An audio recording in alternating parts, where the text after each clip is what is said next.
David, after 12 years, we are dissolving your position. I'm David Rutledge, 49 years old, and for 12 years, I have been developing something at Keystone Medical Solutions that others overlooked, while fellow procurement officers merely processed paperwork and pursued quarterly savings reports. I established genuine relationships, the type where vendors would reach out to my personal cell during hurricanes that impacted their warehouses, and hospital administrators recognized my voice before I introduced myself. Michelle Harmon was seated across from me in that sterile conference room, her smug grin revealing everything I needed to understand. She was 37, brought on board 6 months ago to revamp operations following the merger with North Point Healthcare Group. New management signified new perspectives. Evidently, loyalty and proven achievements were outdated concepts. We value your contributions, but the company is heading in a new direction, she went on, pushing a manila folder across the table. Please clear out your desk by Thursday. I smiled and acknowledged her. I understand. The HR representative, a fidgety woman named Janet, shifted uneasily as she went over severance packages and benefits. Michelle glanced at her phone twice throughout the meeting. When they inquired if I had any questions, I shook my head. Thank you for the opportunity, I said as I stood up. 12 years had been a solid run. Michelle's grin grew broader. She assumed I was handling it well, broken, defeated, prepared to exit quietly like the other veterans she had already sidelined.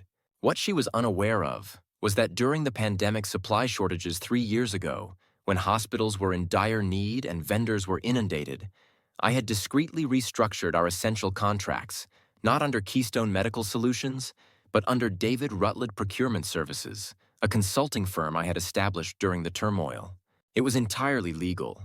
The hospitals required supplies. The vendors sought dependable partners. I provided both.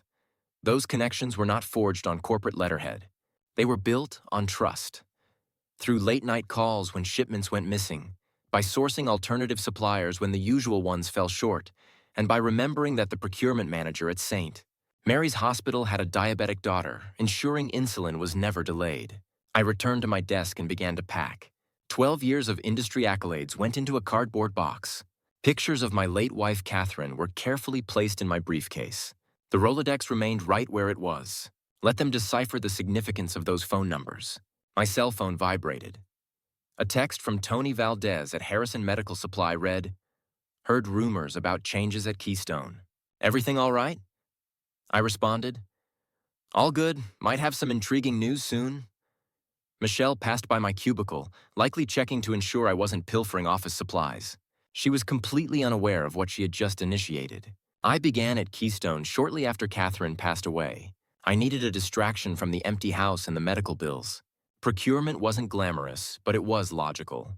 Identify what people need, deliver it reliably, and create functional systems. The initial years were focused on grasping the business. Medical supplies were different from office equipment or construction materials. When a hospital runs out of surgical sutures, lives are at stake. When ventilator parts are back-ordered, families endure hardship. I took that responsibility seriously. My first significant achievement occurred during a cardiac stent shortage in 2018. Our regular supplier faced manufacturing challenges, and 3 of our hospital partners were experiencing surgery delays.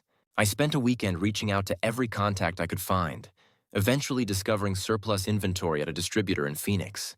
I drove there myself, loaded my pickup truck, and delivered them directly to the hospitals. That was the moment I understood something crucial. The vendors weren't invested in Keystone Medical Solutions. They valued the individual who addressed their challenges and settled their invoices promptly. Me. Throughout the years, I intentionally nurtured those connections. I sent Christmas cards to their families, remembered the names of their children, and attended trade shows not just to gather brochures but to enjoy dinner with those I trusted. When COVID struck and supply chains faltered, those connections proved invaluable. While other medical distributors scrambled for leftovers, I had suppliers reserving stock specifically for my hospitals. This wasn't due to contractual obligations, but because they recognized I would support them when conditions improved. 6 months ago, Michelle Harmon joined us with an MBA from Northwestern and fresh perspectives on supply chain efficiency.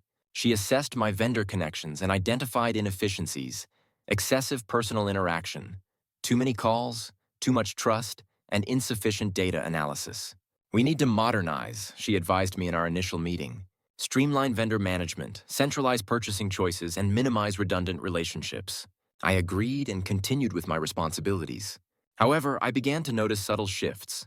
My access to certain purchase orders was limited. Vendor meetings were arranged without my inclusion. New contracts were being negotiated by individuals who had never interacted with the suppliers. Last month, I caught Michelle on a call with the regional vice president. "David's methods are outdated," she remarked. "He's too emotionally invested in these vendors. We could reduce costs by 30% through competitive bidding." That was the moment I realized my position was precarious. Not due to failure, but because I was thriving in ways that MBA textbooks failed to acknowledge.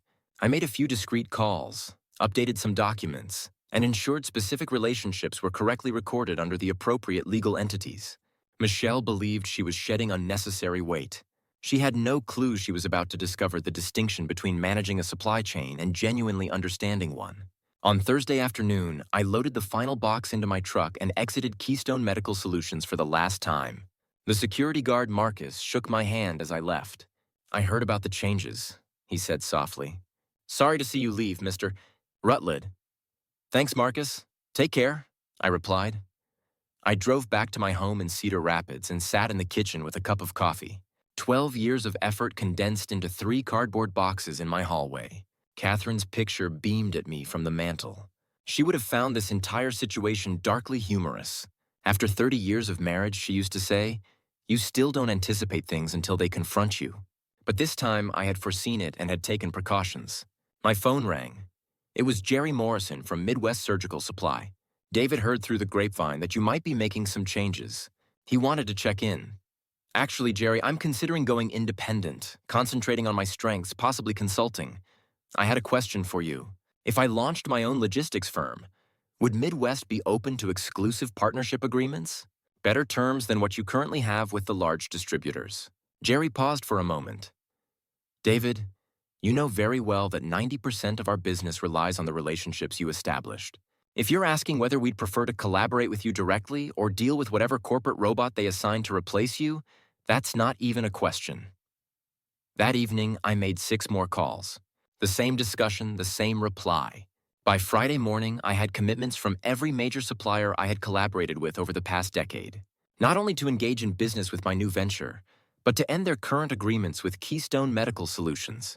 The advantageous aspect of vendor partnerships within the medical supply sector is that most contracts incorporate 30-day termination clauses, offering standard safeguards for both parties. Suppliers cannot be bound to contracts with unreliable distributors, and distributors cannot be left with underperforming suppliers. What Michelle failed to grasp was that those suppliers had been collaborating with me, not with Keystone. When I departed, those relationships departed as well. I dedicated Saturday to establishing David Rutledge Healthcare Logistics in my spare room, obtaining a business license, insurance, and setting up bank accounts. By Sunday evening, I had a fully operational company. On Monday morning, I dispatched termination notices. 5 key suppliers received 30-day notices that were professional, polite, and entirely lawful. Then I leaned back and waited. Michelle was soon to realize that dismissing the individual who constructed your entire supply chain was akin to removing the foundation of your structure. Everything else just collapses. On Tuesday morning, Michelle Harmon entered her office anticipating a routine day of streamlining operations. Instead, she encountered her assistant holding a pile of overnight faxes with a worried expression. "These arrived this morning," she stated. "Contract terminations." Michelle took a look at the first page. Harrison Medical Supply, 30-day termination notice, effective immediately for new orders. The second page was even worse. Midwest Surgical Supply, same notice. By the third page, Michelle's hands were trembling. 5 of their largest suppliers, all terminating simultaneously. She picked up her phone and dialed Harrison Medical Supply. "Tony Valdez, please. This is Michelle Harmon from Keystone Medical Solutions." "Tony's currently in a meeting," the receptionist replied. "Can I take a message?" "This concerns the termination notice. There must be an error." "No error." Mr. Valdez was quite explicit regarding the decision. "I need to talk to him today. This is urgent. I will relay the message." The call ended abruptly. Michelle then tried Midwest Surgical next. Jerry Morrison wasn't available. The account manager and the regional director were also unreachable. By noon, she had contacted every terminated vendor. None would accept her calls. She accessed the vendor files on her computer, searching for leverage, contract details, penalty clauses, anything that could compel them to fulfill their agreements. What she uncovered made her stomach sink. Every major contract had been renegotiated during 2022. Amid the pandemic supply shortages, all of them contained 30-day termination clauses without penalties, a standard practice in the medical supply industry. However, there was something more. The contact person listed on each contract was not Keystone Medical Solutions. It was David Rutledge, Senior Procurement Specialist. Michelle gaped at her screen. She had let go of the individual whose name was attached to every vital vendor relationship, the person who had seemingly structured those relationships to be transferable. Her phone buzzed. Regional Vice President Harrison Clark. Michelle, I'm receiving inquiries from 3 hospital systems. They're concerned about supply chain disruptions. What's happening? We encountered some vendor contract issues. I'm addressing it. Addressing it how? St. Mary's Hospital claims their surgical supply order was just canceled. They have procedures scheduled for next week. Michelle felt beads of sweat forming on her forehead. I'll reach out to them and resolve this. You'd better do so. If we lose hospital contracts due to supply chain failures, there will be consequences. After Clark disconnected, Michelle remained in her office trying to comprehend the situation. David Rutledge had been dismissed on Monday. By Tuesday, their entire supply network was unraveling. She contacted Human Resources. Janet, I need the personal contact information for David Rutledge. We have additional questions regarding his vendor connections. I cannot disclose personal details about former employees. This is crucial for our business. We're currently facing supply chain challenges. You'll have to consult legal for that type of inquiry. Michelle ended the call and reached out to legal. They informed her it would require at least a week to handle the request, possibly longer.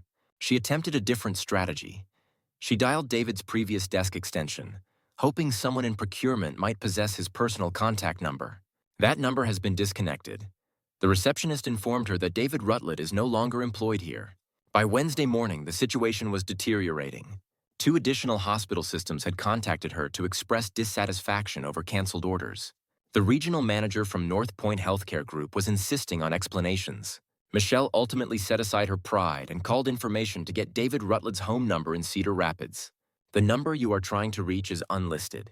She slammed the phone down and gazed at the termination notices scattered across her desk. 5 vendors, hundreds of thousands of dollars in monthly contracts, all lost because she had let one individual go. The individual who had seemingly constructed the entire system she was meant to oversee. On Wednesday afternoon, Michelle chose to meet with some vendors face-to-face. If they wouldn't answer her calls, perhaps in-person meetings would be effective. Her first destination was Harrison Medical Supply, a warehouse located 20 minutes from Cedar Rapids. She entered the lobby dressed in her finest business attire, carrying a briefcase filled with contract amendments she had prepared. I'm here to see Tony Valdez, she informed the receptionist. Michelle Harmon from Keystone Medical Solutions. The receptionist made a call, spoke softly for a moment, then hung up. Mr. Valdez is unavailable. I traveled here specifically to address our contract issues. This is urgent, I understand, but he's not available. Michelle remained in the lobby for an hour, observing employees pass by, watching trucks load and unload medical supplies that used to be sent to her hospitals. Eventually, a man in his 50s emerged with a stocky build, work boots, and a clipboard in hand. You're Michelle Harmon? Yes. Are you Tony Valdez? I am. Follow me. He guided her outside to the loading dock, where workers were handling boxes of surgical instruments.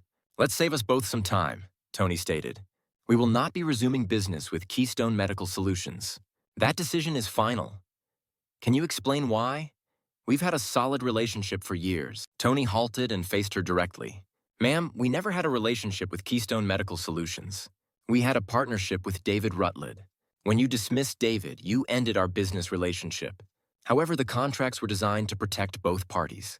David ensured that during the pandemic, when everyone was in a rush, he assured us that if anything ever happened to him, we wouldn't be left dealing with people who didn't grasp the business. Michelle felt a shiver. What do you mean if something happened to him? David has been in this field for 20 years. He's witnessed companies being acquired and sold, seen good individuals being ousted by corporate types who prioritize spreadsheets over relationships. He's safeguarded us from that. We can provide better terms, increased volume, and competitive pricing. Tony shook his head. You don't understand. This isn't about money. It's about trust. David spent 12 years demonstrating he was dependable. When hospitals required supplies during COVID, he delivered them personally. When our warehouse flooded in 2021, he assisted us in finding temporary storage. When my son required surgery last year, David ensured we had immediate access to the cardiac supplies. Michelle began to comprehend the extent of what she had forfeited as she listened. You dismissed the individual who established our entire business partnership, Tony remarked. Now you expect us to place our trust in you, ma'am. We hardly know you. Where is David at this moment? Tony grinned for the first time throughout their discussion. He is launching his own enterprise, David Rutledge Healthcare Logistics, where his initial client, Michelle, returned to the office in stunned silence. She had perceived David merely as another employee, a procurement expert who procured supplies and handled vendor documentation. What she had truly let go was the essential human element of their entire business framework. By Thursday morning, she had a more defined understanding of the calamity. Every vendor who had canceled their contracts was now exclusively collaborating with David's new venture. Every healthcare system reliant on those supplies was posing pointed inquiries about Keystone's capability to meet their orders. The regional vice president convened an urgent meeting for Friday. Michelle dedicated Thursday night to revising her resume. On Friday morning, Michelle found herself in the conference room alongside Regional Vice President Harrison Clark and 3 other executives from North Point Healthcare Group. The atmosphere was somber. Can you clarify how we lost 5 significant vendors in a single week? Clark inquired, his tone laced with restrained frustration. Michelle had anticipated this scenario. She opened her folder and presented the vendor termination letters. It seems our former employee, David Rutledge, arranged these contracts in a manner that allowed them to be transferable.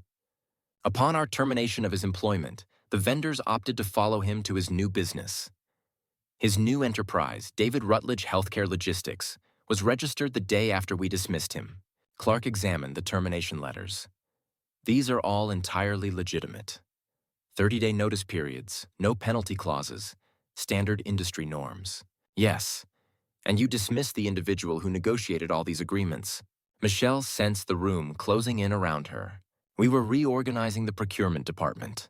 His role was eliminated as part of our cost reduction strategy. Cost reduction strategy. Clark set down the documents and gazed directly at her. Michelle, do you realize what you have done? Before she could respond, her assistant knocked on the conference room door. Apologies for the interruption, Mr. Clark. You have an urgent call from St. Mary's Hospital. Clark took the call in the conference room. Michelle and the other executives listened to one side of the dialogue. I understand. Yes, we are aware of the supply chain challenges. No, we don't currently have an alternative supplier arranged. How long can you wait? When he ended the call, Clark's demeanor was perilous. St. Mary's is our largest hospital contract, accounting for 60% of our regional revenue. They have surgical procedures scheduled for next week that necessitate supplies from Harrison Medical. Supplies we can no longer deliver. We can locate alternative vendors. In what time frame, at what cost, and what assurance do we have that they will be dependable? Michelle had no satisfactory responses. Clark continued, I contacted the other hospital systems this morning. They are all posing the same inquiries. How did we lose our entire supply chain overnight? What is our backup plan? Why should they have faith in us for their medical supply needs if we cannot sustain vendor relationships? The stillness in the room was palpable. There's more, Michelle's assistant announced from the doorway. David Rutledge has reached out. He's proposing to meet with us. Clark looked up sharply. When does he want to meet? This afternoon, if it's feasible. He mentioned he has a suggestion that could potentially alleviate the supply chain issues. Michelle experienced a blend of anxiety and relief. Relief that perhaps they could salvage the circumstances. Anxiety that David was now in a position to set the terms. Arrange the meeting, Clark instructed. 2:00 p.m. Once the executives departed, Michelle found herself alone in the conference room. Her cost-cutting initiative had escalated into a company-threatening crisis in less than a week. The individual she had dismissed with great satisfaction was now the sole person capable of rescuing their business. Her phone vibrated with a text from an unknown contact. Michelle, this is David. I'm eager for our meeting this afternoon. Please be ready to discuss partnership conditions. The vendors are prepared to resume service to Keystone's hospital clients, but only through my company as the main distributor. We'll need to finalize the specifics. Michelle gazed at the message. David wasn't proposing to return as an employee. He was suggesting he become their supplier. The individual she had let go to save money was about to become their highest-cost vendor. At precisely 2 p.m., David Rutledge entered the Keystone Medical Solutions conference room dressed in a navy suit and carrying a leather briefcase. He appeared composed, professional, and entirely in command. Michelle sat opposite him, flanked by Harrison Clark and the legal team, in the same conference room where she had terminated him just a week prior. David said, "Thank you for coming. We understand you may be able to assist us in addressing these vendor relationship challenges." David opened his briefcase and extracted a folder. "I can do more than assist. I can resolve the issue entirely. My vendors are ready to start supplying all of Keystone's hospital clients right away." Michelle felt a wave of optimism. However, David added, "They'll only engage through David Rutledge Healthcare Logistics. I will be the primary distributor. You will acquire all medical supplies through my company." Clark leaned in. "What kind of terms are we discussing?" David slid a contract across the table. "The standard distributor markup is 15%. Considering the urgency of the situation and the specialized relationships involved, my markup will be 25%. Michelle's heart sank. A 25% markup on hundreds of thousands of dollars in monthly orders meant David would earn more as their vendor than he ever did as their employee. "That seems quite high," she remarked. David regarded her with the same calm smile he had given her when she let him go. "Michelle, a week ago, I was an expense to be cut. Today, I'm the only solution to your supply chain dilemma. The market dictates value." Clark examined the contract. "These terms are indeed reasonable for exclusive distributor agreements. How soon can you restore service?" "Vendor relationships will be reinstated within 24 hours. Hospital deliveries will resume on Monday morning. All existing quality standards will be upheld, and the legal framework safeguards both companies entirely. My vendors have faith in me. Your hospitals receive their supplies. Everyone benefits." Clark signed the contract without further deliberation. David shook hands with everyone present. When he reached Michelle, he held her gaze for a moment. "Thank you for the opportunity," he stated. Sometimes the most prudent business choices appear to be mistakes initially. 6 months later, David Rutledge Healthcare Logistics had expanded from a home office operation to a regional medical supply powerhouse. The vendor relationships he had nurtured over 12 years became the cornerstone for contracts with hospital systems across 3 states. Michelle Harmon remained at Keystone Medical Solutions for an additional 2 months before taking a role with a software firm in Chicago. The supply chain issues had been addressed, but her standing as a manager had suffered lasting harm. David kept the operation straightforward. No corporate office, no layers of hierarchy, just dependable individuals providing vital supplies where they were most needed. He brought on 3 staff members, 2 logistics coordinators, and 1 administrative assistant. All of them were sourced from his previous connections in the field. Individuals who recognized that medical supply chains weren't merely about refining spreadsheets, but about ensuring a cardiac surgeon never had to postpone a procedure due to the unavailability of the correct stent. On a Thursday night in November, David found himself in his home office going over the week's delivery summaries. Every hospital order was completed on schedule. Every vendor invoice was settled without delay. No urgent situations, no crises, no frustrated calls from administrators waiting on supplies for their patients. His phone buzzed. It was Tony Valdez from Harrison Medical Supply. "Do you have a moment? We're considering entering the Kansas City market.